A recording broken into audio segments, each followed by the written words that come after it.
मनीषाताई कायंदे आपल्यासोबत आपण त्यांची बातचीत करणार आहोत. ताई, आपण पाहतोय की कॅप्टन खरात प्रकरणामध्ये नवनवे खुलासे होत आहेत आणि आता तर लैंगिक अत्याचार विद्यार्थिनींवर पण केल्याचं समोर येत आहे. तपासामध्ये बरेच आर्थिक गैरव्यवहार आहेत, काय म्हणाल?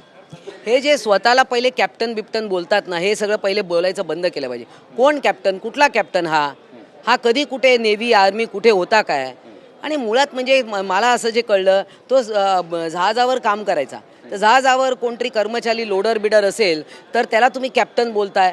हे सगळं पहिले ना काही लोकांनी स्वतःला जे असे नावं टोपण नावं दिलेत, हे पहिले आपण उच्चारणं देखील बंद केलं पाहिजे.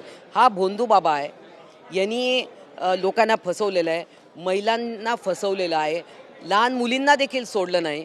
याला तर ठेचून ठेचून मारला पाहिजे, असं माझं स्पष्ट मत आहे. नक्कीच तृप्ती देसाई म्हणते की मकोका लावला पाहिजे, योग्य कारवाई व्हायला पाहिजे. आज त्या दौरासुद्धा करतायत आणि 500 महिलांसोबतचे संबंध आहेत असा पण दावा त्यांनी केला आहे. नाही, खूप व्हिडिओज आहेत, त्याच्याच माणसाने त्याचं बिंग फोडलं आहे.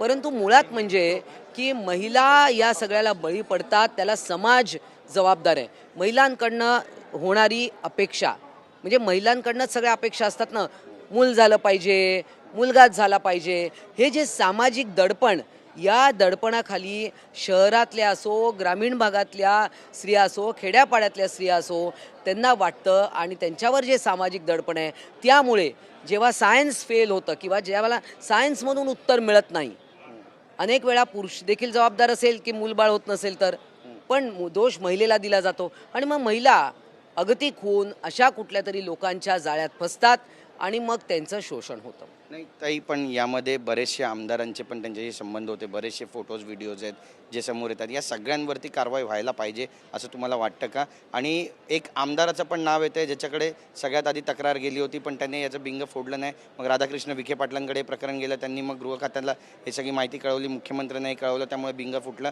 काय नेमकं वाटतं, सगळ्यांची चौकशी व्हायला पाहिजे या सगळ्या संदर्भात? नाही, मुळात म्हणजे स्टेटमेंट तर घेतलं पाहिजे निश्चितच, की नेमका हा माणूस तुमच्या संपर्कात कसा आला, कोणाकडनं आला. आणि फोटो काढणं किंवा एखाद्या पूजेला बसलो तिकडे तीर्थप्रसाद घेणं वेगळं आहे, परंतु त्याच्या माध्यमातून ह्या सगळ्या गोष्टी होत होत्या हे कदाचित माहीत पण नसेल. आता आम्हाला पण अनेक ठिकाणी कुठेतरी पूजेला बोलवतात, पण तिकडे त्या पूजेच्या मागे असं काहीतरी दडलं असेल. आम्ही आपले कार्यकर्ते खूप आग्रह करतात, निमंत्रण देतात, आम्ही तिथे पोचतो, परंतु आता ही जबाबदारी आमच्यावर पण आली आहे की खरंच आपण ज्या ठिकाणी चाललो आहे ते सगळं व्यवस्थित आहे की नाही, की आपल्यालाच कोणतरी तिकडे फसवण्याचा प्रयत्न करत असेल. हे मला असं वाटतं सगळ्या राजकारण्यांसाठी हा एक मोठा धडा आहे. नक्कीच एक महत्त्वाचा प्रश्न आहे. जे व्हिडिओज व्हायरल होतात त्यामध्ये महिलांचे चेहरे दिसत आहेत, त्यामुळे त्यांचीसुद्धा बदनामी होते. या सगळ्या संदर्भामध्ये कुठेतरी सरकारनं ठोस पावलं उचलणं गरजेचं आहे, कारण या सगळ्या पीडित महिला आहेत. तर या पीडित महिलांचे आपल्याला माहिती आहे की कॅमेरामध्ये त्यांचे चेहरे ब्लर केले जातात किंवा ते पूर्ण तोंड चेहरा झाकून असतात. त्यामुळे त्यांचा ओरिजिनल चेहरा तर कधीच कोणी दाखवू नये, कारण त्या पीडित असतील किंवा त्यातल्या काय हस्तकसुद्धा असतील त्या बाबाच्या, ह्या आपल्याला माहिती नाही. परंतु एक आहे की आयडेंटिटी, आपला एकंदर जे संकेत आहे की महिलेची आयडेंटिटी ही रिव्हील झाली नाही पाहिजे. तिचे फेशियल फीचर्स हे देखील ब्लर केले पाहिजे अशा वेळा. परंतु हे सगळं मात्र अत्यंत भयानक प्रकार. म्हणजे आपण अनेक साधू आणि कोण असे होते, साधू नाही, भोंदू बाबा यांच्याबद्दल महाराष्ट्रात खूप घटना घडलेल्या आहेत, पण त्या खूप तुरळक आणि छोट्या प्रमाणावर होत्या.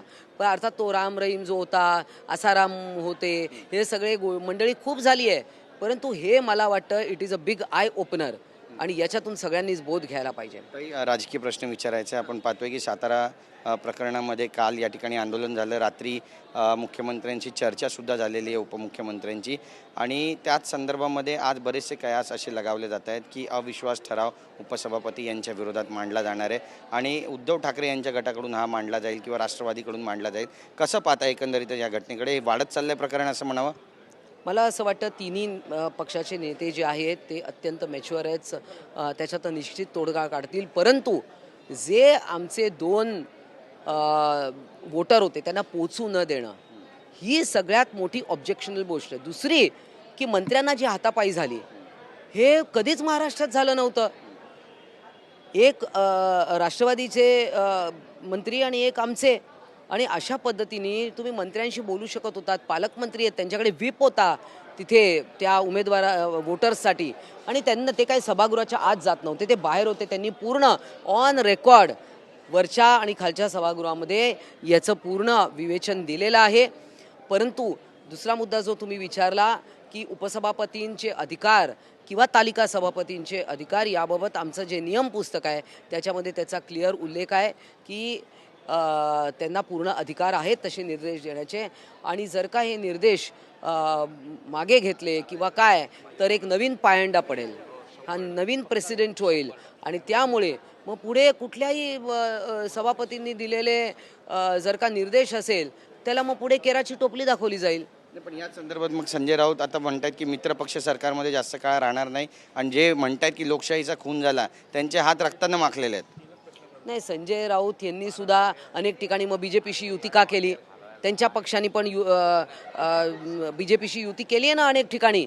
मग तेव्हा त्यांचे हात चिखलाने माखलेले होते असंच म्हणायला पाहिजे का कोळशाने माखले आहेत? नक्कीच, धन्यवाद आमच्याशी बातचीत केल्याबद्दल. कॅमेरा पर्सन रोहन पवारचा गिरीश गायकवाड, TV9 मराठी, मुंबई.